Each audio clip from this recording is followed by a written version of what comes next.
تو کون سی مشکل بات ہے میرے بھائی؟ بعض جگہوں پر میں نے یہ دیکھا کہ ماں کے زیورات بیٹیوں کو دے دیے جاتے ہیں، یہ بھی غلط ہے۔ تقسیم ہوگی تو زیورات سے لے کے کپڑوں تک میں سب میں شریعت کے حساب سے تقسیم ہوگی۔ اب یہ الگ بات ہے کوئی بھائی اپنا حق کسی بھائی کو دے دے، لیکن آپ پہلے شریعت کے حساب سے بنٹوارا کر لیں، اس کے بعد آپ اپنے حساب سے کسی اور کو دے دیں، وہ الگ مسئلہ ہے۔ لیکن ہمارے یہاں بعض گھرانوں میں یہ بھی دیکھا کہ زیورات جو ہے وہ بیٹیوں کو دے دیے گئے، کہا کہ نہیں یہ ماں کا زیور ہے، یہ بیٹیاں لے لیں گی۔ آپ اللہ تعالیٰ سے زیادہ حکیم نہیں ہیں، معاف کیجیے، اس رب حکیم نے وراثت کے قانون کو بنایا ہے، اس سے زیادہ حکمت والے آپ نہیں ہیں۔ آپ اپنی حکمت مت لگائیے، آپ شریعت کے ترکے کے کچھ تقسیم کا جو اصول ہے، جو قاعدہ ہے، جو قانون ہے، اس کے مطابق آپ تقسیم کر دیجیے، تاخیر مت کیجیے۔ اور بعض علماء کا میں نام لے لوں تو اگر شاید برا نہیں ہوتا، جنہوں نے اس بارے میں مثال قائم، ہماری جماعت کے بڑے مستند عالم دین ہیں، بڑے بزرگ عالم ہیں، ہماری اسی جامعہ سلفیہ بنارس کے پروڈکٹ ہے، وہ ممبئی کی سرزمین میں رہتے ہیں، دکتور ہونا چاہتے ہیں صاحب کہ اسلام کے اوپر جو لوگ اعتراض کرتے ہیں کہ اسلام میں لڑکیوں کا حق لڑکوں کے مقابلے میں آدھا ہے، تو ہم اس کو جسٹیفائی کر رہے ہیں، ہم اس اعتراض کو دور کر رہے ہیں۔ اسلام نے انصاف سے کام نہیں لیا ہے، ہم انصاف سے کام لے رہے ہیں۔ نہیں میرے بھائی، اس اللہ کا بنایا ہوا یہ نظام ہے، یوصیکم اللہ فی اولادکم للذکر مثل حظ الانثیین، اس اللہ نے یہ نظام بنایا ہے کہ لڑکی کا ڈبل جو ہے وہ لڑکے کو ملے گا، یہ آپ کا بنایا ہوا نظام نہیں، اور اس میں کوئی ناانصافی کی بات نہیں، اس میں کوئی، اگر آپ اوورآل غور کریں گے تو اس میں کوئی ناانصافی کی بات نہیں ہے۔ اگر شریعت نے لڑکے کو لڑکی کا ڈبل دیا ہے، اس میں کوئی ناانصافی کی بات نہیں۔ ہمارے یہاں ایک مسئلہ اور ہے، خاص طور سے جہاں مشترکہ کاروبار ہوتا ہے، باپ کا انتقال ہوا، جھگڑا شروع، اب ایک بھائی چھوٹا تھا، وہ پڑھ رہا تھا، بڑا بھائی کاروبار سنبھال رہا تھا، اب اس سارے کاروبار پر وہ قابض ہو گیا۔ اب چھوٹا بھائی کہہ رہا ہے بھائی تم باپ کی زندگی میں سپورٹ کر رہے تھے، تعاون کر رہے تھے، کاروبار تو میرے بھائی، یہ مناسب نہیں، یہ غلط بات ہے۔ اس مسئلے کا حل آپ دادا کی زندگی میں کریں، اس سے وصیت لکھوانے کی کوشش کریں۔ اور میں ان لوگوں سے کہنا چاہتا ہوں اس مسئلے میں کہ جن کے گھر میں یہ سچویشن آئی، بھائی کا انتقال ہو گیا، یتیم بھتیجے ہیں، اب اپنے باپ کے انتقال کے بعد انہوں نے آپس میں بانٹ لیا، بھتیجوں کو ایک پھوٹی کوڑی نہیں دی۔ میں ان سے ایک بات کہنا چاہتا ہوں، ٹھیک ہے بھائی، یہ قانون تو یہی ہے، شریعت کا قانون تو یہی ہے کہ یتیم پوتا وارث نہیں ہوگا، مگر کیا ہر چیز ڈنڈے کی نوک پر ہی مانی جائے گی؟ کہ ہر چیز قانون کی زبان میں مانی جائے گی؟ انسانیت اور احسان، شریعت کے ٹرم احسان ہے، انسانیت ہے، رحمت ہے، محبت ہے، وہ کہاں چلی گئی؟ کیا اس دولت کے اندر، اس جائیداد کے اندر اتنی کشش ہے کہ آپ کے خون کو اس نے خشک کر دیا، آپ کا خون سفید ہو گیا؟ اگر آپ کا بھائی زندہ ہوتا، کیا آپ اپنے بھائی کے سامنے یہ ہمت کرتے کہ اس کے بچوں کو کرتے رہے؟ ہمارے یہاں تو ماں باپ کی سیوا بھی زمین و جائیداد کے لالچ میں کی جاتی ہے۔ کتنے لوگوں کو ہم جانتے ہیں جنہوں نے خدمت کی ہے، اپنی بوا کی، اپنی ماں کی، اپنی دادی کی، اور ان کی ناجائز طریقے سے ان کی زمین کو لکھوا لیا۔ ہمارے یہاں تو خدمت بھی جو ہے نا وہ لالچ میں کی جاتی ہے۔ چچا بستر پہ 20 برس بڑا رہا، بھتیجے خدمت کرتے رہے، چچا کا انتقال ہوا، 40 لاکھ کی پراپرٹی چھوڑ کے جا رہا ہے۔ اب بڑے غور سے سنیے گا، میں نے اپنی آنکھوں سے یہ پریکٹیکلی اسی سماج میں دیکھا ہے۔ چچا کا انتقال ہو گیا، اب اگر یہ بھتیجے چاہتے اس کی زمین، اس کی جائیداد آرام سے آپس میں بانٹ لیتے، لیکن چچا کے ایک بھائی یعنی ان بھتیجوں کا ایک اور چچا زندہ تھا، اور شریعت کا مسئلہ ہے اگر بھائی موجود ہے تو بھتیجا وارث نہیں ہوتا۔ آپ یقین کیجئے، میں جن صاحب کی بات کر رہا ہوں ظاہری اعتبار سے بہت دیندار نہیں ہے، نماز کے معاملے میں بھی متساہل ہے، سامنے اللہ نے ہمارا حق بیان کیا ہے، اسی سورہ نساء کی آیتیں پڑھ کے ہم اپنا حق مانگتے ہیں اور اپنی بہنوں اور بیٹیوں کو ان کے حق سے محروم کرتے ہیں۔ اللہ کے نبی فرماتے ہیں انی احرج حق الضعیفین، یہ صحیح روایت ہے، حسن درجے کی روایت، میں دو کمزوروں کے حق کو بہت گناہ سمجھتا ہوں۔ دو کمزوروں کا حق مارنا بہت خطرناک بات ہے۔ المرأة والیتیم، ایک عورت کا حق مارنا، ایک یتیم کا حق مارنا، اور یہ دونوں کام آج ہمارے سماج میں ہو رہا ہے۔ ایک بچہ یتیم ہو گیا، دوسرے لوگ جو جائیداد کے وارث ہیں سوچتے ہیں یار اس کا کون ہے، یہ تو یتیم ہے، چھوڑو اس کو، ہٹاؤ، اس کو کنارے رکھا دیتے۔ اس یتیم کا مال اگر کسی نے اپنے پیٹ میں ڈالا ہے میرے بھائی، اللہ قرآن میں کہتا ہے ان الذین یاکلون اموال الیتامی ظلما انما یاکلون فی بطونہم نارا، جو لوگ یتیم کا مال، الحمدللہ نحمده ونستعینه ونستغفره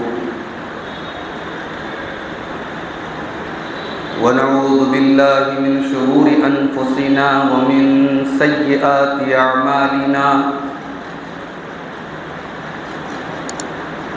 من يهده الله فلا مضل له ومن يضلل فلا هادي له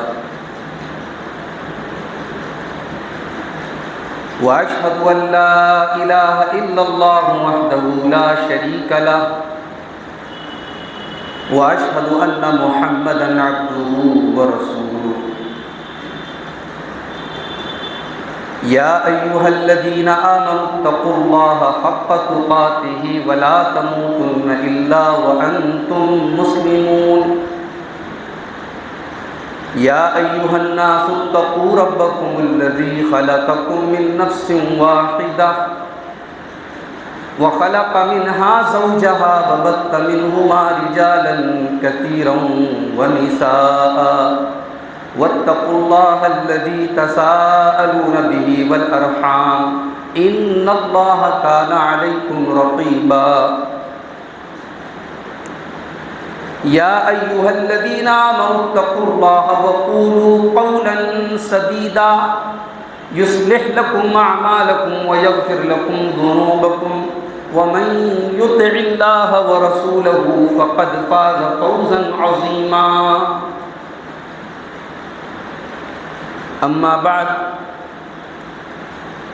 فإن خير الحديث كتاب الله وخير الهدي هدي محمد صلى الله عليه وسلم وشر الأمور محدثاتها وكل محدثة بدعة وكل بدعة ضلالة وكل ضلالة في النار أعوذ بالله من الشيطان الرجيم بسم الله الرحمن الرحيم تلك حدود الله ومن يطع الله ورسوله يدخله جنات تجري من تحتها الأنهار خالدين فيها وذلك الفوز العظيم ومن يعص الله ورسوله ويتعد حدوده يدخله نارا خالدا فيها وله عذاب مهين وقال تعالى في مقام آخر أتأكلون التراث أكلا لما وتحبون المال حبا جما۔ محترم بزرگوں، نوجوان ساتھیوں، ماؤں اور بہنوں، جمعیت اہل حدیث شہر شمالی بنارس کی طرف سے مسجد اہل حدیث جین پورہ میں آج کا یہ پروگرام بڑے اہم موضوع پر، بڑے حساس موضوع پر منعقد ہوا۔ مغرب کے بعد پروگرام شروع ہوا اور ہمارے دو اساتذہ کی تقریر آپ نے سماعت فرمائی، شیخ اسد اعظمی حفظہ اللہ اور شیخ عبد المتین مدنی حفظہ اللہ نے اپنے اپنے موضوعات پر روشنی ڈالی۔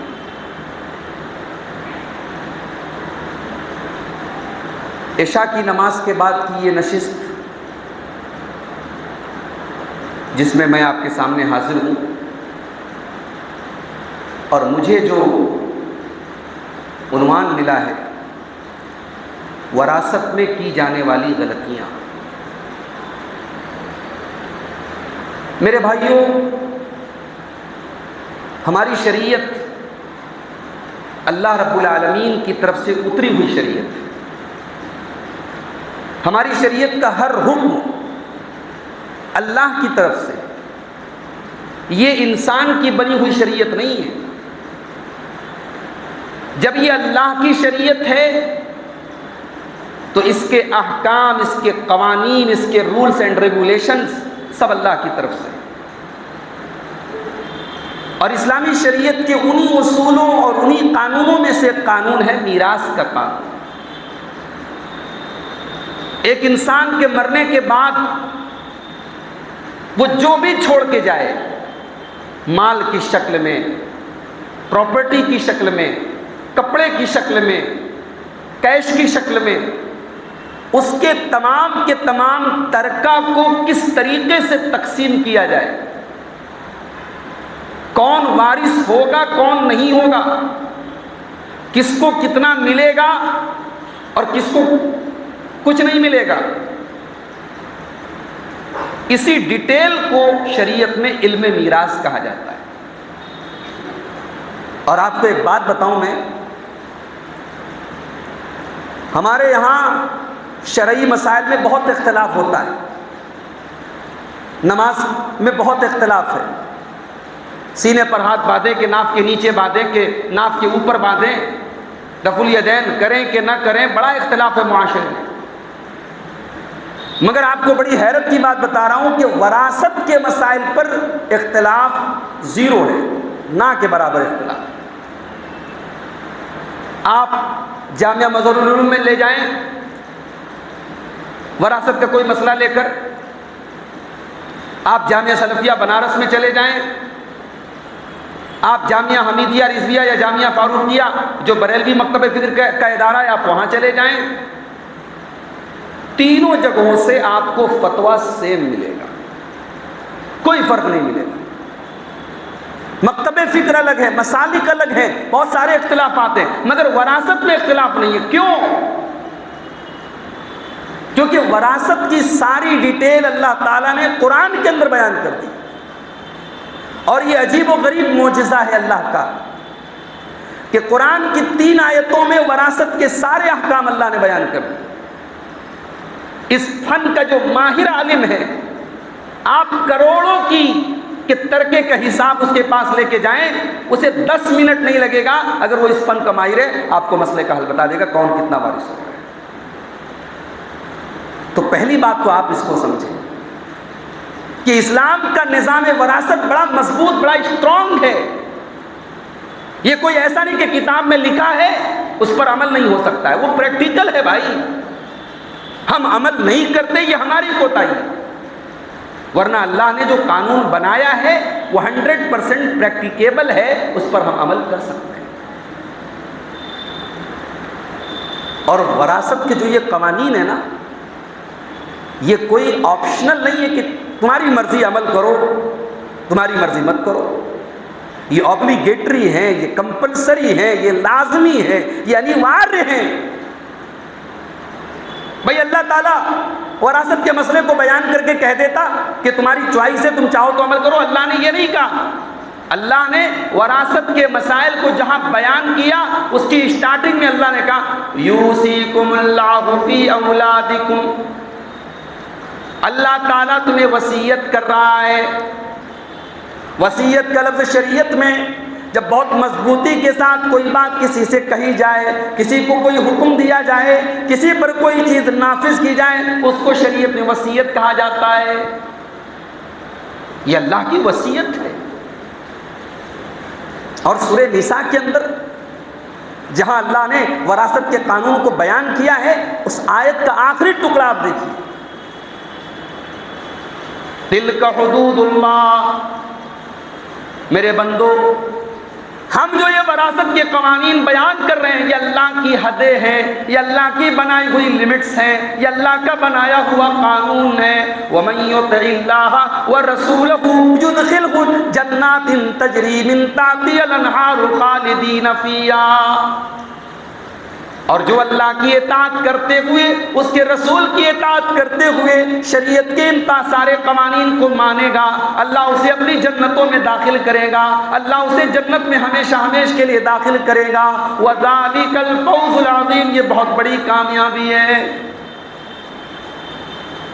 وَمَن يَعْصِ اللَّهَ وَرَسُولَهُ وَيَتَعَدَّ حُدُودَهُ حدودہ، لیکن جو اس کا الٹ کرے گا، جو اللہ کی نافرمانی کرے گا، اس کے رسول کی نافرمانی کرے گا، جو اللہ کے قانون کو توڑے گا، جو وراثت کے سلسلے میں اپنی منمانی کرے گا، وہ کان کھول کر کے سن لے، یدخلہ نارا خالدا فیہا، اللہ اسے ہمیشہ ہمیشہ کے لیے جہنم میں ڈال دے گا، وَلَهُ عَذَابٌ مُّهِينٌ، اور اس کے لیے بہت ذلت والا عذاب ہوگا۔ یہ ہے اللہ کا بیان ہے۔ تو وراثت کہ یہ قوانین میرے بھائی آج ہمارے سماج میں ہو کیا رہا ہے؟ ہم وراثت کے مسائل پر عمل کرتے ہیں، کب کرتے ہیں؟ جہاں میں لگ رہا ہوں کہ یہاں ہمیں ملے گا، یہاں ہمارا فائدہ ہے، اور جہاں یہ لگ رہا ہوں کہ یہاں ہمیں نہیں ملے گا، وہاں ہم کورٹ جاتے ہیں، کچہری جاتے ہیں، پنچایتوں میں جاتے ہیں، سردار صاحب کو بلاتے ہیں، فلانے کو بلاتے ہیں، ڈھماکے کو بلاتے ہیں، وہاں شریعت بھول جاتے ہیں۔ اس سے بڑا ڈبل اسٹینڈرڈ کیا ہوگا؟ اس سے بڑا دھوکہ کیا ہوگا؟ اس سے بڑا فریب کیا ہوگا کہ ہم نے شریعت کو اپنی کٹپتلی بنا کے رکھا ہے؟ ہمارا فائدہ ہے تو شریعت کی دہائی دیں گے۔ بھائی باپ کی زندگی میں بیٹا مر گیا،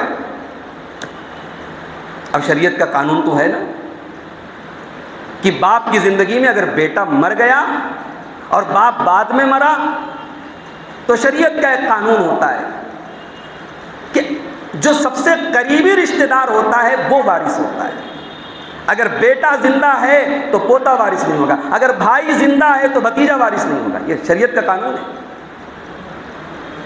اب جس چچا نے زندگی میں کبھی شریعت پر عمل نہیں کیا ہے نا، وہ یہاں شریعت پر عمل کرے، اپنے بھتیجے کو جائیداد سے محروم کرنے کے لیے وہ شریعت کا سہارا لے گا۔ صاحب تیرا کچھ نہیں بنتا ہے، تیرا باپ تو مر گیا۔ ابھی میں اس پر بحث کروں گا، لیکن یہ ہمارا حال ہے میرے بھائیوں، یہ بہت بڑا گناہ ہے، یہ اللہ کی شریعت سے بغاوت ہے کہ ہم اپنی مرضی کے مطابق دین استعمال کریں۔ جہاں ہماری مرضی ہو، جہاں ہمارا فائدہ ہو، وہاں ہم شریعت پر عمل کریں، اور جہاں ہمیں یہ لگ رہا ہو کہ یہاں ہمارا فائدہ نہیں ہو رہا ہے، وہاں ہم کورٹ کچہری میں چلے جائیں اور شریعت کو کنارے رکھیں۔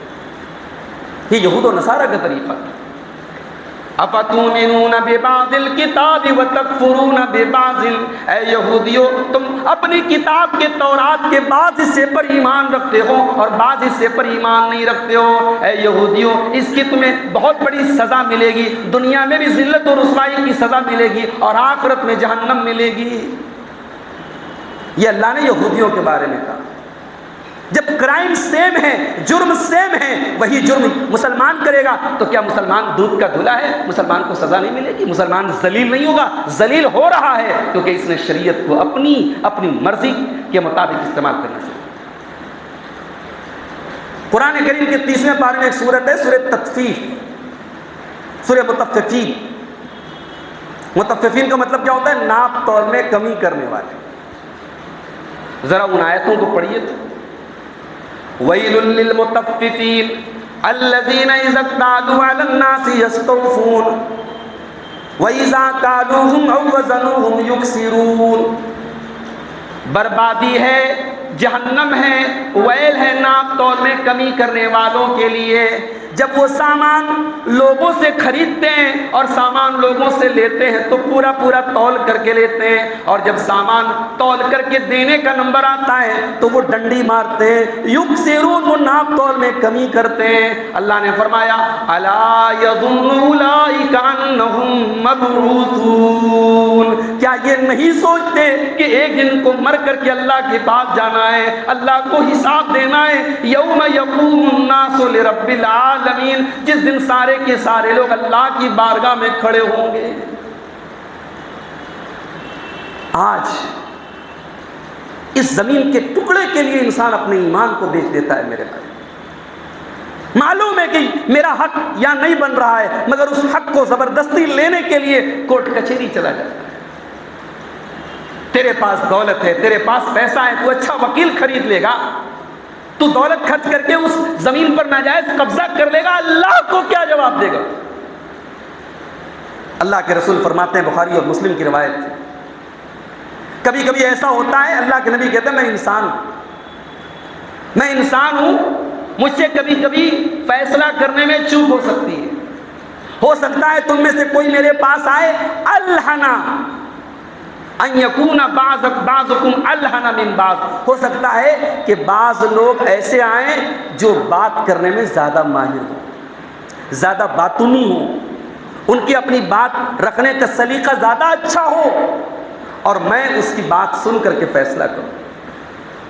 اے میرے صحابہ، فمن قضیت لہ بحق اخی، اگر کسی کی بات سن کر کے میں نے فیصلہ کر دیا اور وہ زمین، وہ جائیداد، وہ مال اس کا نہیں تھا، اس کے بھائی کا تھا، اس نے ناجائز طریقے سے حاصل کیا ہے، اے میرے صحابہ کان کھول کر کے سن لو، فمن قضیت لہ بحق اخی فانما اقطع لہ قطعۃ من النار، میں اس کو زمین کا ٹکڑا نہیں دے رہا ہوں، میں اس کو جہنم کا ٹکڑا دے رہا ہوں، میں جہنم میں زمین کا ٹکڑا اس کو دے رہا ہوں.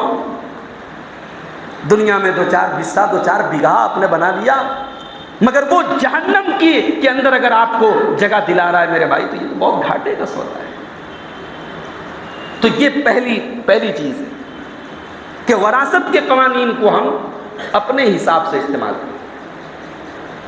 بیوی سے کہتے تیرے باپ کا حصہ مجھے کب ملے گا، اپنی بہن کو اپنی بیٹی کو حصہ نہیں دے رہے. سسرال سے ہمیں مل جائے اس پر ہماری نظریں ہیں، ہماری بہن کو ہم نے دیا کہ نہیں، ہماری بیٹی کو ہم نے دیا کہ نہیں، اس پر ہماری نظر نہیں جاتی. دینے کا معیار اور ہے، لینے کا معیار اور ہے، یہ نہیں ہونا چاہیے. اچھا ایک بات اور سمجھ لیجیے، بعض لوگ یہ سمجھتے ہیں کہ اپنے اولاد کے درمیان زندگی میں بٹوارا کر دینا یہ بہتر ہے، زندگی میں بٹوارا کر دے یہ بہتر ہے تاکہ میرے بعد جھگڑا نہ ہو. اللہ کیا میری پکڑ، کوئی پکڑ نہیں ہوگی اللہ کے یہاں. وراثت کہتے ہیں یہ صاحب مرنے کے بعد جو تقسیم ہوتی ہے اس کو وراثت کہتے ہیں، زندگی میں وراثت نہیں بٹتی ہے. اسی لیے علماء کہتے ہیں اگر زندگی میں انسان بانٹے گا تو بیٹے بیٹی کو برابر دینا پڑے گا، وہ وراثت نہیں ہے، وہ تو ہبہ ہے، وہ تو گفٹ کر رہے ہیں آپ.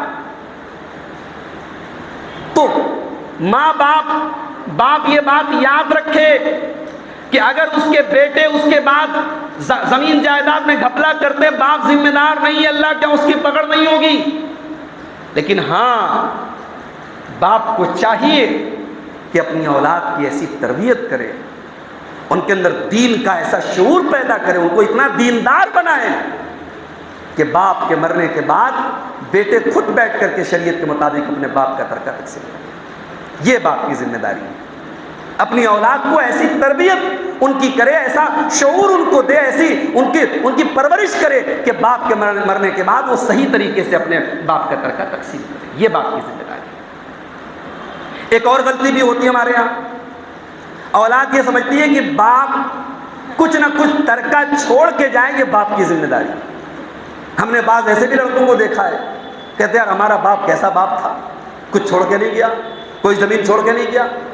بعض ایسے بھی بد نصیبوں کو دیکھا ہے باپ کے لیے مغفرت کی دعا نہیں کرتے، کہتے میرا باپ میرے لیے کچھ چھوڑ کے نہیں گیا. باپ آپ کے لیے چھوڑ کے جائے یہ ضروری نہیں ہے، یہ باپ کا فرض نہیں ہے کہ آپ کے لیے زمین جائیداد اور ترکہ چھوڑ کے جائے.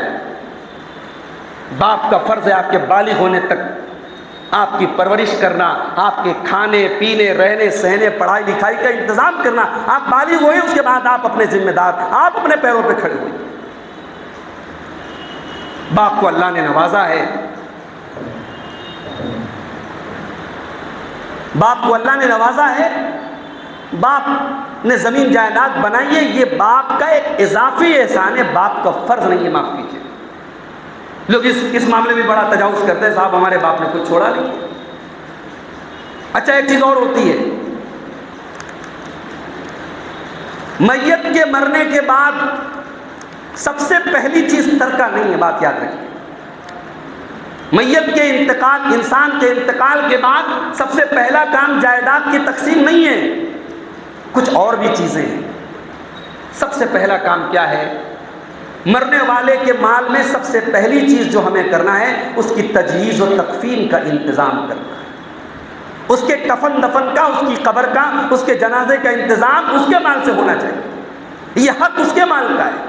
اب کوئی رشتہ دار، کوئی بیٹا، کوئی بھائی آگے بڑھ کے کہہ دے میں انتظام کروں گا، اچھی بات ہے، کر سکتا ہے، مگر حق یہ ہے کہ اس کے مال میں سے یہ کام کیا جائے.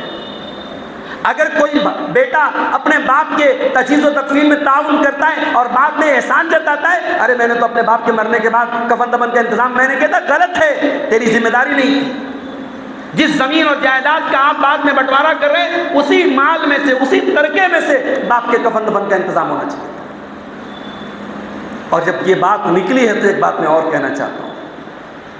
پہلے ہمارے اس علاقے میں، بنارس کے خاص طور سے ہمارا جو خطہ ہے، علی پورہ کا جو علاقہ ہے، ہمارے یہاں یہ ہوتا تھا، صاحب ساس کا انتقال ہو گیا، سسر کا انتقال ہو گیا تو داماد جاتا تھا اور وہ کچھ پیسے دے دیتا تھا کفن دفن کے لیے۔ اب ہمارے یہاں اب یہ چیز بڑھتی جا رہی ہے۔ اب یہ بھی صاحب بہت ساری چیزیں جس کو ہمارے یہاں کرنی بولتے ہیں، اس کرنی میں یہ کرنی بھی شامل ہو گئی۔ اب جتنے سمدھی ہیں، جتنے داماد ہیں، اب سب لا رہے ہیں، اور اس کا بھی ایک اماؤنٹ فکس ہو گیا ہے کہ 1000 روپے یا 2000 روپے یا 500 روپے سب لا کے دے رہے ہیں۔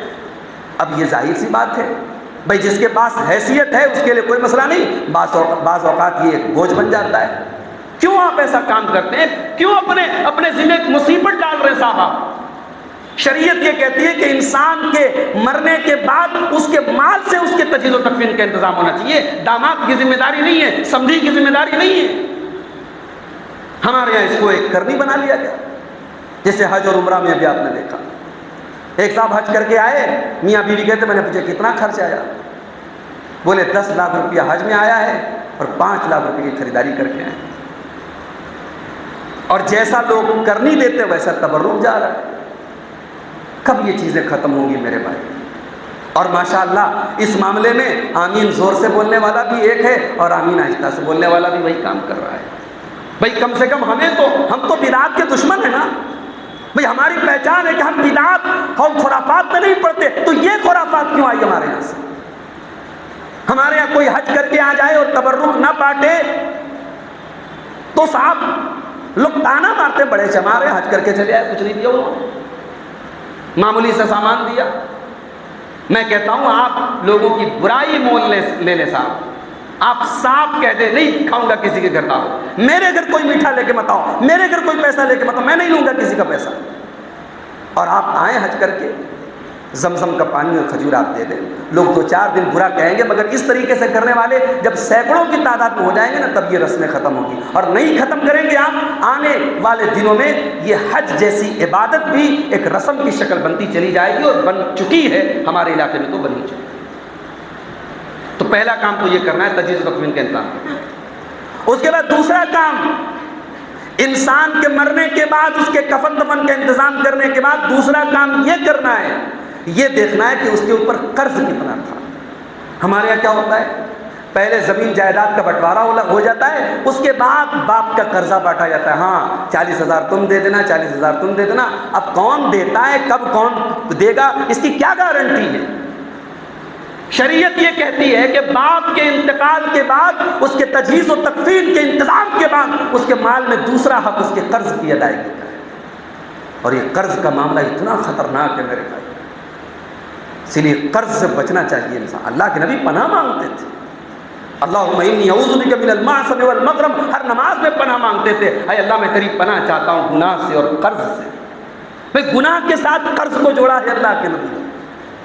انسان جب قرضدار ہوتا ہے جھوٹ بولتا ہے، قرضدار ہوتا ہے وعدہ خلافی کرتا ہے، اس لیے قرض سے بچنا چاہیے۔ ٹھیک ہے انسانی ضروریات کے ناطے انسان قرض لیتا ہے، اگر قرض لے تو اس کی ادائیگی کی فکر کرنی چاہیے۔ اللہ کے نبی کسی صحابی کا انتقال ہوتا تھا، پوچھتے تھے اس کے اوپر قرضہ ہے یا نہیں ہے، جواب ملتا کہ ہاں اللہ کے نبی قرضہ ہے۔ آپ فرماتے صلو علی صاحبکم، تم اپنے بھائی کا جنازہ پڑھ دو، میں نہیں پڑھوں گا۔ علماء کہتے ہیں کہ اللہ کے نبی اس لیے اس کا جنازہ نہیں پڑھاتے تھے تاکہ لوگوں کو یہ سبق مل جائے کہ قرض کی ادائیگی بہت بڑی چیز ہے، اگر ہم نے اپنے قرضوں کی ادائیگی نہیں کی تو نبی اکرم جنازہ نہیں پڑھائیں گے اور اتنے بڑے شرف سے ہم محروم ہو جائیں گے۔ قرض کی ادائیگی پہلے ہو۔ اگر کوئی گارنٹی لے لیتا کہ ہاں اللہ کے نبی میں قرضہ ادا کروں گا، آپ جنازہ پڑھاتے۔ اور بعض اوقات تو ایسا بھی ہوا کہ کسی نے گارنٹی لے لی کہ میں قرضہ ادا کروں گا، بعد میں اللہ کے نبی نے پکڑ کے پوچھا تم نے کیا کہ نہیں ادا، اس لیے کہ قرض، اللہ کے رسول فرماتے ہیں نفس المؤمن معلقۃ بدینہ، انسان کی جان اٹکی رہتی ہے، انسان کی جان اللہ تبارک و تعالیٰ کے نہیں چھوٹ سکتی ہے جب تک اس کا قرض نہ ادا کر دیا جائے۔ یہ بہت خطرناک معاملہ ہے، تجیز و تکفین، اس کے بعد قرض، اس کے بعد تیسرا کام وصیت اگر کی ہے میت۔ وصیت کے بارے میں بھی آپ نے استاد محترم کی گفتگو سنی، شیخ عبد المتین صاحب کی، کہ وصیت میں دو چیزیں آپ یاد رکھیں۔ وصیت کسی وارث کو نہیں کر سکتے، یہ بھی ہمارے یہاں ہوتا ہے، بیٹیا کمزور ہے تو داماد کو وصیت کر کے چلے گئے، کسی بیٹے کو لگا کہ ہاں یہ کمزور ہے وصیت کر کے چلے گئے، نہیں، بیٹی آپ کی وارث ہے، بیٹا آپ کا وارث ہے۔ اگر کوئی بیٹا بیٹی کمزور لگ رہا ہے آپ مدد کر سکتے ہیں، وصیت نہیں کر سکتے آپ، لا وصیت لوارث، وصیت آپ کسی وارث کو نہیں کر سکتے۔ غیر وارث کو، جو وارث نہیں بن رہا ہے، شریعت کے وراثت میں اس کو حصہ نہیں مل رہا ہے، آپ اس کو وصیت کر سکتے ہیں۔ اس میں بھی اللہ کے نبی نے فرمایا کہ 1/3 سے زیادہ نہیں کر سکتے۔ اگر آپ 30 لاکھ کے مالک ہیں، 10 لاکھ سے زیادہ آپ نہیں کر سکتے، 1/3 سے زیادہ آپ وصیت نہیں کر سکتے۔ تو پہلے تجہیز و تکفین کا انتظام، اس کے بعد قرضے کی ادائیگی، اس کے بعد وصیت کی ادائیگی، اب اس کے بعد جو مال بچا ہے اس میں ہمیں وراثت کو تقسیم کرنا ہے۔ اب وراثت کی تقسیم میں ہمارے یہاں ایک چیز اور ہے، کمزور کا حق مارا جاتا ہے۔ اور سب سے کمزور کون ہے؟ عورت ہے۔ سب سے کمزور کون ہے؟ یتیم ہے۔ یتیم کا حق مارا جاتا ہے، عورت کا حق مارا جاتا ہے۔ میرے بھائیوں کبھی غور کرو، اللہ نے وراثت کا قانون سورہ نساء کے اندر بیان کیا۔ نساء کے معنی عورتیں۔ یہ کتنے بڑے شرم کی بات ہے کہ جس سورہ نساء میں اللہ نے ہمارا حق بیان کیا ہے، اسی سورہ نساء کی آیتیں پڑھ کے ہم اپنا حق مانگتے ہیں اور اپنی بہنوں اور بیٹیوں کو ان کے حق سے محروم کرتے ہیں۔ اللہ کے نبی فرماتے ہیں انی احرج حق الضعیفین، یہ صحیح روایت ہے، حسن درجے کی روایت، میں دو کمزوروں کے حق کو بہت گناہ سمجھتا ہوں۔ دو کمزوروں کا حق مارنا بہت خطرناک بات ہے۔ المرأۃ والیتیم، ایک عورت کا حق مارنا، ایک یتیم کا حق مارنا، اور یہ دونوں کام آج ہمارے سماج میں ہو رہا ہے۔ ایک بچہ یتیم ہو گیا، دوسرے لوگ جو جائیداد کے وارث ہیں سوچتے ہیں یار اس کا کون ہے، یہ تو یتیم ہے، چھوڑو اس کو، ہٹاؤ، اس کو کنارے پر رکھا دیتے۔ اس یتیم کا مال اگر کسی نے اپنے پیٹ میں ڈالا ہے میرے بھائی، اللہ قرآن میں کہتا ہے ان الذین یاکلون اموال الیتامی ظلما انما یاکلون فی بطونہم نارا، جو لوگ یتیم کا مال ناجائز طریقے سے کھاتے ہیں وہ اپنے پیٹ میں جہنم کی آگ بھر رہے ہیں، وسیصلون سعیرا، اور ان قریب وہ بھڑکتی ہوئی جہنم کی آگ میں ڈالے جائیں گے۔ باپ کا انتقال ہو گیا، باپ نے بڑی بڑی حویلیاں چھوڑی، اس کی بیٹی، اس کے نواسے چھوٹی سی جھگیوں میں، چھوٹی سی جھوپڑی میں ساری زندگی گزارتے ہیں، اور اس کے بیٹے اور پوتے حویلیوں میں دندناتے پھرتے ہیں۔ اس سے بڑا ظلم کیا ہوگا میرے بھائی؟ اس سے بڑی ناانصافی کیا ہوگی؟ آپ کہتے ہیں صاحب جب بک جائے گا تب ہم دیں گے، کہاں لکھا ہے یہ مسئلہ؟ کون سی شریعت کا یہ مسئلہ ہے کہ جب آپ کے باپ کی جائیداد بکے گی تب آپ کی بہن کا حق بنے گا؟ کہاں لکھا ہے؟ شریعت تو یہ کہتی ہے باپ کے مرنے کے بعد ہی آپ کی بہن وارث ہو۔ جس بہن کی کو باپ کا انتقال 1990 میں ہو رہا ہے وہ انتظار کرے کہ آپ 2023 میں جب اپنا گھر بیچیں گے تب اپنی بہن کو حق دیں گے۔ یہ ظلم نہیں ہے میرے بھائی؟ کتنی بیٹیوں کو میں جانتا ہوں سسرال میں بڑی قسم پرسی کی زندگی گزارتی ہیں، باپ نے اچھی خاصی پراپرٹی چھوڑی تھی، کروڑوں کی پراپرٹی چھوڑی تھی، بھائی لوگ قابض ہیں، اور کبھی بہن نے اگر منہ کھول لیا تو دھمکی دی جاتی خبردار اگر تو نے اپنا حق مانگا تو ہم تجھے بلانا پوچھنا چھوڑ دیں گے۔ اس دولت کے اندر کیوں اتنی کشش ہے میرے بھائی کہ انسان کا خون خشک ہو جاتا ہے؟ بہن نے اپنا حق مانگ لیا تو بہن نہیں رہے گی، بہن کو بلانا اور پوچھنا، کتنی بہنیں بیچاری مارے ڈر کے کہ ہمارا نیر نہ چھوٹ جائے، ہمارا مائکہ نہ چھوٹ جائے، ہمارے بھائی ہمیں بلانا نہ چھوڑ دیں، بیچاری کبھی نام نہیں لیتی، چلو بھائی باپ کا کی زمین ہے، باپ کا ترکہ، تم رہو، ہمیں نہیں چاہیے۔ یہ ماحول یہ ٹھیک نہیں ہے میرے بھائی۔ یہ کم سے کم دینداری کے ماحول میں، جہاں دین کی باتیں ہوتی ہوں، جہاں چہرے پر داڑھی ہو، جب ماتھوں پر سجدے کا نشان ہو، جب 5 ٹائم کی نماز کی پابندی ہو، وہاں تو یہ چیز نان ایکسیپٹیبل ہے۔ یہ کیسے ہم اس کو قبول کریں؟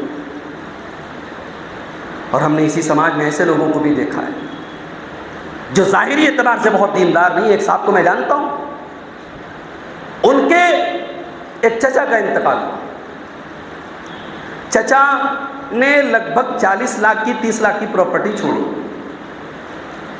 اب وہ چچا جو تھے وہ معذور تھے، 20 سال سے بستر پہ پڑے تھے، اور ان کے بھتیجے ان کی سیوا کرتے رہے۔ ہمارے یہاں تو ماں باپ کی سیوا بھی زمین و جائیداد کے لالچ میں کی جاتی ہے۔ کتنے لوگوں کو ہم جانتے ہیں جنہوں نے خدمت کی ہے، اپنی بوا کی، اپنی ماں کی، اپنی دادی کی، اور ان کی ناجائز طریقے سے ان کی زمین کو لکھوا لیا۔ ہمارے یہاں تو خدمت بھی جو ہے نا وہ لالچ میں کی جاتی ہے۔ چچا بستر پہ 20 برس پڑا رہا، بھتیجے خدمت کرتے رہے، چچا کا انتقال ہوا، 40 لاکھ کی پراپرٹی چھوڑ کے جا رہے تھے۔ اب بڑے غور سے سنیے گا، میں نے اپنی آنکھوں سے یہ پریکٹیکلی اسی سماج میں دیکھا ہے۔ چچا کا انتقال ہو گیا، اب اگر یہ بھتیجے چاہتے اس کی زمین، اس کی جائیداد آرام سے آپس میں بانٹ لیتے، لیکن چچا کے ایک بھائی یعنی ان بھتیجوں کا ایک اور چچا زندہ تھا، اور شریعت کا مسئلہ ہے اگر بھائی موجود ہے تو بھتیجا وارث نہیں ہوتا۔ آپ یقین کیجئے میں جن صاحب کی بات کر رہا ہوں ظاہری اعتبار سے بہت دیندار نہیں ہے، نماز کے معاملے میں بھی متساہل ہیں، اللہ ان کو ہدایت دے۔ میں فیور نہیں لے رہا ہوں کہ نماز کے معاملے میں کوئی لاپرواہی کرے تو چلے گا، میں بتانا یہ چاہ رہا ہوں ہمارے یہاں نمازوں کے لیے تہجد کی پابندی کرنے والے لوگوں کے یہاں وراثت کے سلسلے میں لاپرواہی دیکھنے کو ملتی ہے۔ اور میں جن کی بات کر رہا ہوں وہ بظاہر ظاہری اعتبار سے بہت دیندار نہیں ہے، مگر 40 لاکھ کی پراپرٹی کو انہوں نے ٹھوکر مار دی کہ جب میں وارث نہیں ہوں تو میں نہیں لوں گا۔ انہوں نے کہا کہ ٹھیک ہے بھائی، اگر ہمارے فلاں چچا وارث بنتے وہ لے لیں۔ یہ مزاج بھی ہے۔ تو میرے بھائی، آپ اگر دیندار ہیں تو آپ کی دینداری صرف مسجد تک نہیں ہونی چاہیے، آپ وراثت کے قانون پر بھی عمل کر کے اپنی دینداری کا ثبوت دیجیے۔ آپ اللہ کا ڈر اگر آپ کے دل میں ہے تو وہ اس معاملے میں بھی ظاہر ہونا چاہیے۔ ہمارے یہاں وراثت کی تقسیم میں بڑی تاخیر بھی ہوتی ہے۔ باپ کا انتقال ہو گیا، بیٹے زندگی بھر لڑتے رہے، بٹوارا نہیں کر پائے، پوتوں کا دور آ گیا، پوتے مر گئے، پر پوتوں کا دور آ گیا، 2 نسلیں گزر گئیں، آج تک بٹوارا نہیں ہو سکا، وراثت کی تقسیم نہیں ہو سکی۔ اتنا مشکل تو نہیں ہے میرے بھائی۔ میں نے کہا نا، میں پورے دعوے کے ساتھ کہہ رہا ہوں جو اس فن کے ماہر عالم ہیں، آپ کروڑوں کا حساب لے کے جائیں اور بتا دیں اتنا بیٹا ہے، اتنی بیٹی ہے، اتنے بھائی ہیں، اتنے بہن ہیں، آپ 10 منٹ کے اندر وہ عالم پورا کلیئر آپ کے سامنے بتا دے گا 1/2 اس کا ہوا، 1/4 اس کا ہوا، 1/6 اس کا ہوا، پورا ایک دم بالکل کلیئر، بڑا ٹرانسپیرنٹ ہے شریعت کا وراثت کا مسئلہ، اس میں کوئی کہیں پر کوئی پیچیدگی نہیں۔ اتنی تاخیر کیوں ہو رہی ہے میرے بھائی؟ چلو ٹھیک ہے، باپ کا انتقال ہو گیا، 3 دن تک تو اسلام کہتا ہے کہ غم کا آپ اظہار کر سکتے ہیں۔ 3 دن گزر گئے، اس کے بعد آپ ایز سون ایز پاسبل، جتنا جلدی ممکن ہو بھائیوں کو بٹھا لیجیے، اور باپ نے جو چھوڑا ہے سب کا آپس میں شریعت کے مطابق بٹوارا۔ اس میں کون سی مشکل بات ہے میرے بھائی؟ بعض جگہوں پر میں نے یہ دیکھا کہ ماں کے زیورات بیٹیوں کو دے دیے جاتے ہیں، یہ بھی غلط ہے۔ تقسیم ہوگی تو زیورات سے لے کے کپڑوں تک میں سب میں شریعت کے حساب سے تقسیم ہوگی۔ اب یہ الگ بات ہے کوئی بھائی اپنا حق کسی بھائی کو دے دے، لیکن آپ پہلے شریعت کے حساب سے بٹوارا کر لیں، اس کے بعد آپ اپنے حساب سے کسی اور کو دے دیں، وہ الگ مسئلہ ہے۔ لیکن ہمارے یہاں بعض گھرانوں نے یہ بھی دیکھا کہ زیورات جو ہے وہ بیٹیوں کو دے دیے گئے، کہا کہ نہیں یہ ماں کا زیور ہے، یہ بیٹیاں لے لیں۔ آپ اللہ تعالیٰ سے زیادہ حکیم نہیں ہیں، معاف کیجیے، اس رب حکیم نے وراثت کے قانون کو بنایا ہے، اس سے زیادہ حکمت والے آپ نہیں ہیں۔ آپ اپنی حکمت مت لگائیے، آپ شریعت کے ترکے کے کچھ تقسیم کا جو اصول ہے، جو قاعدہ ہے، جو قانون ہے، اس کے مطابق آپ تقسیم کر دیجیے، تاخیر مت کیجیے۔ اور بعض علماء کا میں نام لے لوں تو اگر شاید برا نہیں ہوتا، جنہوں نے اس بارے میں مثال قائم، ہماری جماعت کے بڑے مستند عالم دین ہیں، بڑے بزرگ عالم ہیں، ہماری اسی جامعہ سلفیہ بنارس کے پروڈکٹ ہے، وہ ممبئی کی سرزمین میں رہتے ہیں، دکتور عبید الرحمن مدنی حفظہ اللہ، ان کے بارے میں عینی شاہدین نے بتایا کہ ماں کا انتقال ہوا، باپ کا انتقال ہوا، اسی دن شام کو انہوں نے بھائی بہنوں کو بٹھا کر کے سارا ترکے کو شریعت کے مطابق تقسیم کر دیا۔ ہو سکتا ہے کچھ لوگوں کے لیے بڑی عجیب بات ہو، یار باپ کے مرنے کے بعد ایک ہی اسی دن باپ کی جائیداد تقسیم ہو رہی، کوئی حرج کی بات نہیں، اس میں یہ پیغام دینا تھا، اور انہوں نے ایک پیغام بھی دیا ہے عوام کو کہ یہ نہ سمجھو کہ ہمارا کام صرف بیان کرنا ہے، یا وراثت کے قانون صرف تھیوری کی شکل میں ہے، یہ پریکٹیکل اس پر عمل ہو سکتا ہے، انسان اگر کر کے دکھانا چاہے تو عمل کر سکتا ہے۔ باپ کا انتقال ہوا، اسی دن انہوں نے بہنوں کو اور بھائیوں کو بلا کر کے انہوں نے تقسیم کیا، تو تاخیر نہیں کرنی چاہیے۔ ایک غلطی اور کی جاتی ہے اس سلسلے میں ہمارے یہاں،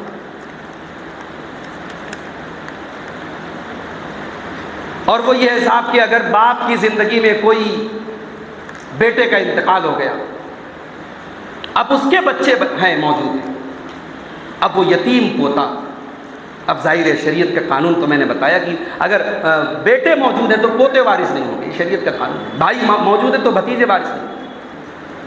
تو اب اس مسئلے کو حل کیسے کیا جائے؟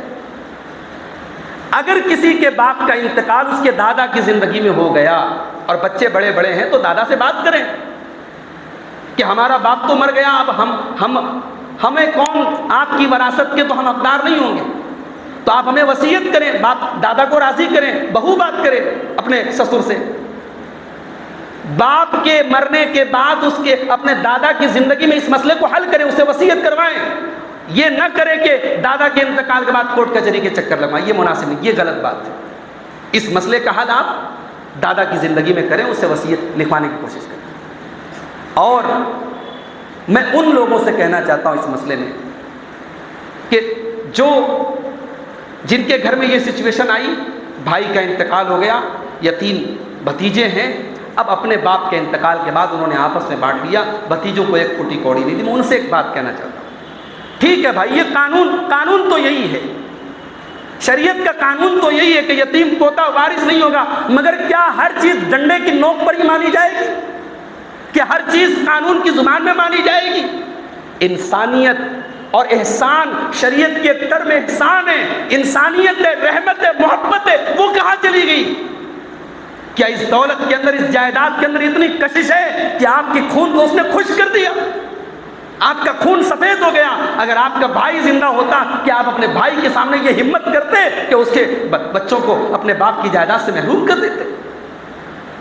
تو قرآن کہتا ہے وَأَحْسِنُوا إِنَّ اللَّهَ يُحِبُّ الْمُحْسِنِينَ، احسان کرو، اللہ احسان کرنے والوں کو پسند کرتا ہے۔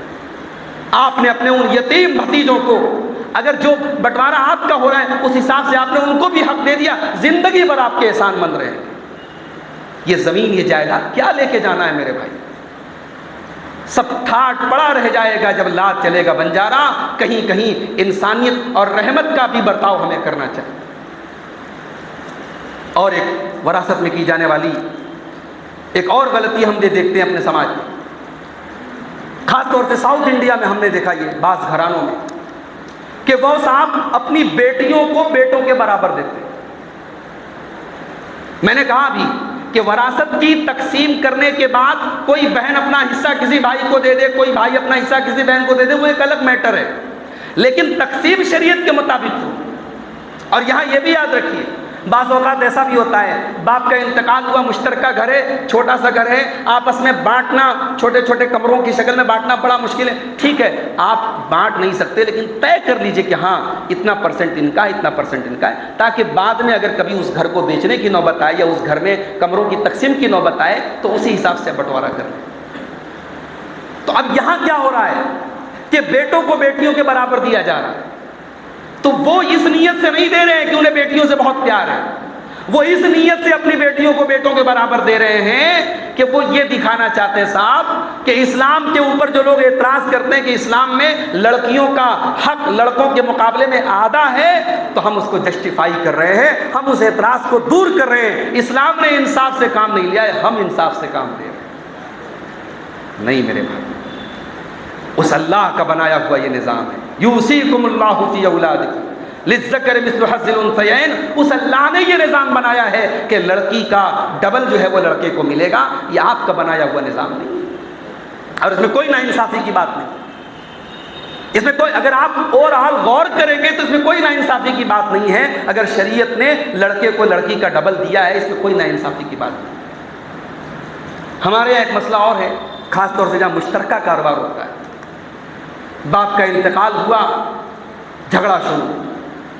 اب ایک بھائی چھوٹا تھا، وہ پڑھ رہا تھا، بڑا بھائی کاروبار سنبھال رہا تھا، اب اس سارے کاروبار پر وہ قابض ہو گیا۔ اب چھوٹا بھائی کہہ رہا ہے بھائی تم باپ کی زندگی میں سپورٹ کر رہے تھے، تعاون کر رہے تھے، کاروبار تو میرے باپ کا تھا، زمین جائیداد تو میرے باپ کی تھی، تم مجھے میرا حق دو۔ بڑا بھائی کہتا ہے تو کر کیا رہا تھا، تو تو پڑھ رہا تھا، تیرے اوپر تو خرچ ہو رہا تھا، کما تو میں رہا تھا۔ اب یہاں سے تو میں شروع ہوئی اور جھگڑے شروع ہو گئے۔ اس لیے جہاں باپ اپنے بیٹوں کو کاروبار میں شامل کر رہا ہے، وہاں حیثیت متعین ہونی چاہیے کہ آپ اپنے بیٹے کو کس حیثیت سے کاروبار میں شامل کر رہے ہیں، بطور پارٹنر یا بطور معاون اور ملازم۔ اگر بطور پارٹنر تو اس بیٹے کا آپ کی پارٹنرشپ میں کتنا حصہ ہے، 20% ہے، 10% ہے، 50% ہے، وہ واضح ہونا چاہیے۔ اور اگر آپ کو یہ لگتا ہے کہ باپ سے اس سلسلے میں بات کرنا بہت مشکل ہے، تو پھر باپ کے مرنے کے بعد بھائی سے جھگڑا بھی مت کیجیے گا، بھائی سے لڑائی بھی مت کیجیے گا۔ اس کو باپ کی زندگی میں کلیئر کر لینا بعد میں بھائی سے جھگڑا کرنے سے زیادہ بہتر ہے۔ اسی لیے اہل علم کہتے ہیں کہ باپ کی زندگی میں ہر چیز کی ملکیت متعین ہونی چاہیے۔ ہمارے یہاں کیا ہوتا ہے صاحب، باپ اب کاروبار نہیں کر رہا ہے، کاروبار بیٹے کر رہے ہیں، لیکن ہولڈ باپ کا ہے، مالک باپ ہے۔ اب اس سچویشن میں کیا ہوتا ہے کہ جو پراپرٹیز خریدی گئی، جو مال ہے، جو ایسٹس ہیں، سب باپ کے نام ہے۔ اب اس میں کوئی بھائی چھوٹا ہے یا کوئی بھائی پڑھ رہا ہے، بعد میں باپ کے مرنے کے بعد بڑے آپس میں اختلافات ہوتے ہیں۔ تو ایسا بھی کیا جا سکتا ہے کہ باپ اپنے کاروبار کو تقسیم کر دے اور واضح کر دے کہ یہ پراپرٹی میرے نام رہے گی، اب یہاں سے تم لوگ کام کرو گے، جو بناؤ گے وہ تمہارا رہے گا۔ اس طریقے سے بھی اگر کیا جائے جہاں مشترکہ کاروبار ہے تو بہت سارے مسئلے حل ہو سکتے ہیں۔ تو مشترکہ کاروبار میں ملکیت متعین نہ ہونا کہ باپ کا کیا ہے اور بیٹے کا کیا ہے، یہ بھی ہمارے سماج میں بہت سارے جھگڑوں کی جڑ ہے۔ اور ایک دو چیزیں اور بیان کر کے بات ختم کروں گا۔ ہمارے یہاں وراثت میں ایک مسئلہ ہم یہ بھی دیکھتے ہیں کہ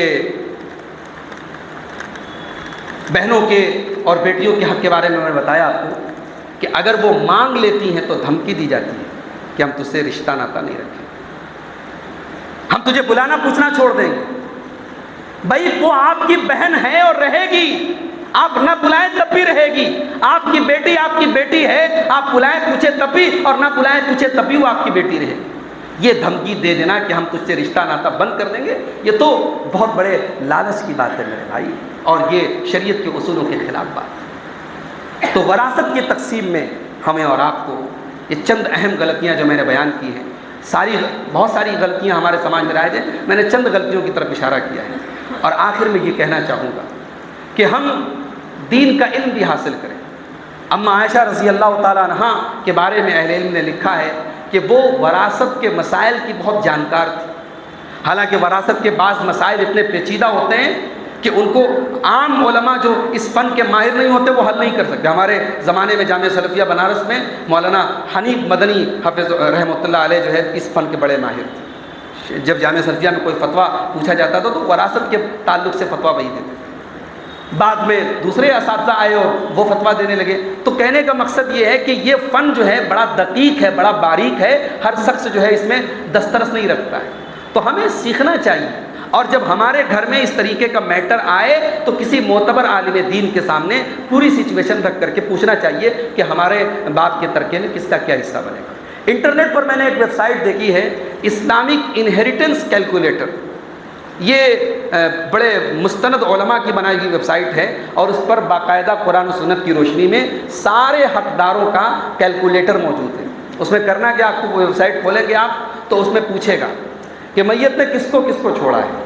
اب مان لیجیے باپ کو چھوڑا ہے، ماں کو چھوڑا ہے، بیوی کو چھوڑا ہے، بچوں کو چھوڑا ہے، بیٹیوں کو چھوڑا ہے، تو اس کے سارے سب کے کالم بنے ہیں۔ باپ کے آگے آپ نے، ماں کے آگے، بہن کے آگے آپ نے سب کے آگے بھر دیا، تو لاسٹ میں فوراً کیلکولیٹ کر کے بالکل ایگزیکٹ آپ کو فوراً 2 سیکنڈ کے اندر بتا دے گا کس کا کتنا حق بن رہا ہے، اور پھر اس کا ریفرنس بھی رہے گا کہ کس آیت کی روشنی میں اور کس دلیل کی روشنی میں کس کا حق بن رہا ہے۔ تو ٹیکنالوجی کا دور ہے، آپ اس کا بھی استعمال کر سکتے ہیں۔ اگر ہم چاہیں میرے بھائیوں تو یہ چیزیں بہت آسان ہیں، لیکن اگر ہم شریعت کے اس قانون پر عمل نہ کرنا چاہیں، اپنی منمانی کریں، تو اب وہ عذاب جو اس وقت ہمارے ملک میں آپ دیکھیے، جو ایک بہت بڑی مصیبت کی شکل میں آپ نے سنا ہوگا کہ ایسا بل لانے کی بات ہو رہی ہے کہ بھئی سارے کامن سول کوڈ لانے کی بات ہو رہی ہے۔ تو وہ اگر ہم غور کریں تو کہیں نہ کہیں یہ اس انجام تک معاملات کیوں پہنچے ہیں، وہ ہماری اپنی کرتوت کا نتیجہ ہے۔ بھائی ہم نکاح کے معاملے میں اور طلاق کے معاملے میں شریعت کی بات کریں، اور ہم زمین و جائیداد کے معاملے میں کورٹ کچہری کا سہارا لے، وہاں شریعت کو بھول جائیں، تو یہ ظاہر ہے کہ یہ ڈبل اسٹینڈرڈ ہے، یہ دوہرا معیار ہے، اور یہ یہود و نصارہ کا طریقہ ہے میرے بھائی۔ تو میں یہی گزارش کروں گا آپ سے کہ وراثت کے ان احکام کو آپ سمجھیں۔ مختلف پہلوؤں پر آپ نے گفتگو سنی ہے، اب ہمارے امیر محترم بھی تشریف لا چکے ہیں، اور آج کے اس موضوع کا جو سب سے اہم حصہ ہے اور ایک طریقے سے پورے اس پروگرام کا خلاصہ ہے کہ ان قوانین کی اہمیت کیا ہے اور پھر اس کو ہم کس طریقے سے سماج میں نافذ کریں، اس پر شیخ محترم انشاءاللہ خطاب کریں گے۔ آئیے ہم اللہ سے دعا کریں، رب العالمین ہم سب کو وراثت کے قوانین کے سلسلے میں شریعت کی جو تعلیمات ہیں ان پر عمل کرنے کی توفیق عطا فرمائے۔